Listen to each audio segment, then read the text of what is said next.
குறுக்கு இந்த கௌசிக் வந்தா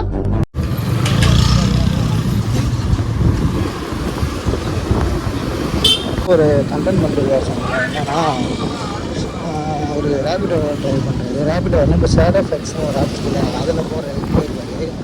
இன்றைக்கி வந்து என்ன டாஸ்க் பண்ணியிருக்காங்க, ஒரு நாளைக்கு ஃபஸ்ட்டு 5 கஸ்டமருக்கு அவங்க எவ்வளோ தூரமாக இருந்தாலும் புக் பண்ணுறவங்க ஃப்ரீ ரைடா ப்ரோ? ஆமாம், ஃப்ரீ ரைட். அவங்க எவ்வளோ தூரம் இருந்தாலும் 20 கிலோமீட்டர் 30 கிலோமீட்டர் தூரமாக இருந்தால் கூட அவங்க வந்து ஃபஸ்ட்டு வர 5 பேருக்கு வந்து ஃப்ரீ ரைட் பண்ணுறேன்னு கண்டென்ட் பண்ணிட்டு வந்திருக்காரு. மார்னிங் வந்து பண்ணியிருக்காரு. சக்ஸஸாக முடிச்சாரா என்னான்னு தெரியல. என்ன இருக்கும் எனக்கு என்ன தெரியும், கேளுடா. அவர்கிட்ட கேட்போம். இதோ தானே இருக்காரு. என்ன ப்ரோ ஆச்சு கண்டென்ட்டு? கண்டென்ட் நல்லா தான் ப்ரோ போகுது. நான் ஒன்று யாரும் சப்ஸ்கிரைப் தான் பண்ண மாட்டேன் ப்ரோ. நம்ம என்னென்ன சொல்லலாம் ப்ரோ, ஃப்ரீ ரைட் கூப்பிட்டு போகிறோம்ல, ஒரு நாளைக்கு 5 பேரையும் சப்ஸ்கிரைப் பண்ண வச்சிருக்கு ப்ரோ. இல்லை அதெல்லாம் வச்சு சப்ஸ்கிரைப் பண்ணலனாலும் பரவாயில்ல, யாராவது ஓகே ஓகே ப்ரோ.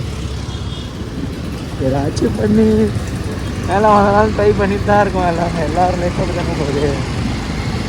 ஓகே தானே. அதுதான் நமக்கு அங்கே போய்ட்டு ஷாப்புக்கு போயிட்டு இல்லை போக நிறைய கண்ட்ரி பண்ணுறோம். அவர்கிட்ட பேசிட்டு கொஞ்ச நேரம்